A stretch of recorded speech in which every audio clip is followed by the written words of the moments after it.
Cord grass. Like post oak or?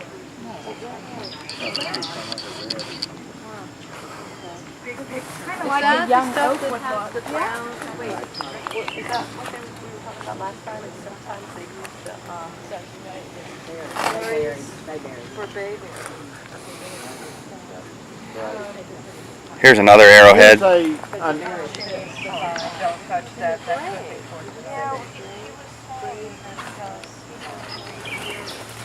They turn red,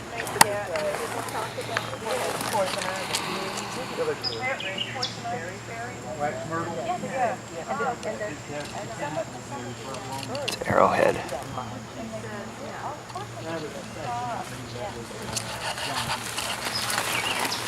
Folks,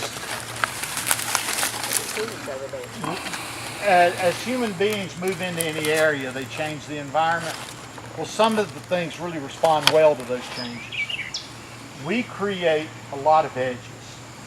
This is an edge right here. We've got a spot, there's an edge. There are certain animals and plants that love edges. Let me give you an easy example. Rabbits. Rabbits love edges.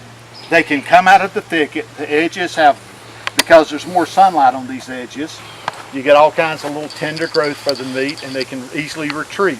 You ride down a country road that's got a lot of thicket on each side, but they've mowed the roadside occasionally, you'll see rabbits all along there late in the afternoon around 5 o'clock to 7 o'clock.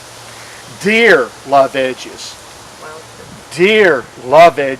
Well, another thing, there's certain plants that love edges, and this is one, Rudbeckia, which is sometimes called brown-eyed Susan. It's sort of looks like a coneflower, but it's another one of those things that loves edges. And so every time we cut a path, we just did, in one way, we did habitat fragmentation. We have sort of separated this into two habitats. But at the same time, we've created edges, and so it's one of those things, you know, depends on what the species is. It hurts some, it helps some. But we have created lots and lots of edges.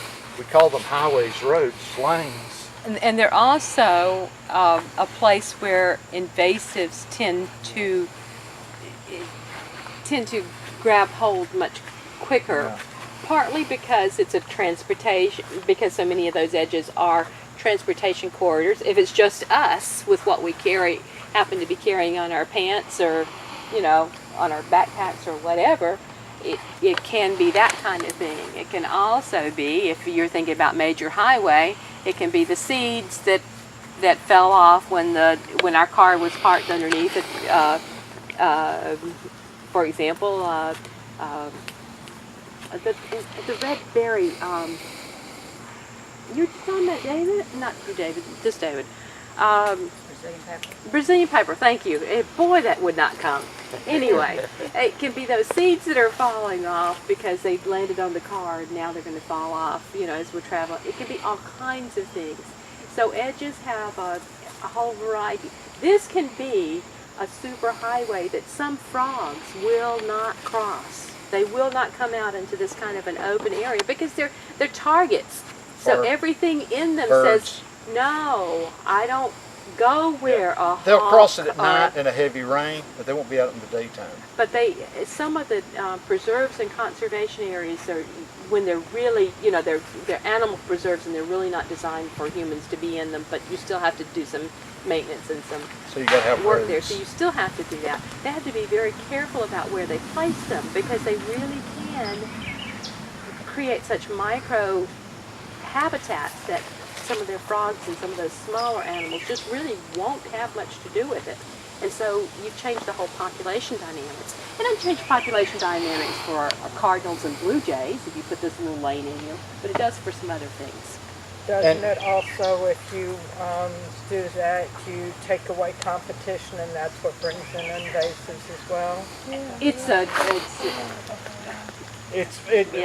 Most of the invasives that succeed here, I'm not going to say most, many, succeed because they really love disturbed soil, and these edges are disturbed soil. It's where we recently cut, things have been disturbed, and many things really, and they grow faster than a lot of our native plants. and as a result, they outcompete them. Another thing, notice, see how the grass is in bunches? Well, you know, people love to plant grass where you have this big, thick, uniform grass. And there are many animals that will travel between those bunches that won't cross a regular line because the grass may be this high, but, you know, if you're this high, that's a forest and it's thick. It's close together.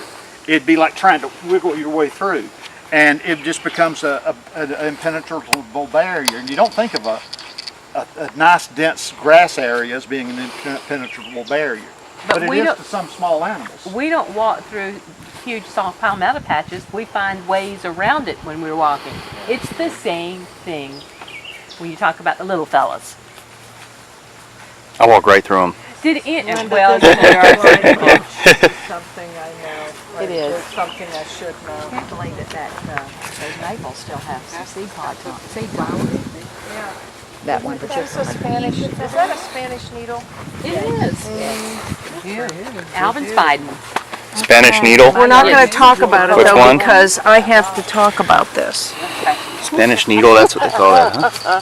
Did anybody sign up for the vetch? I know that was on our list. Spanish needle. The vetch.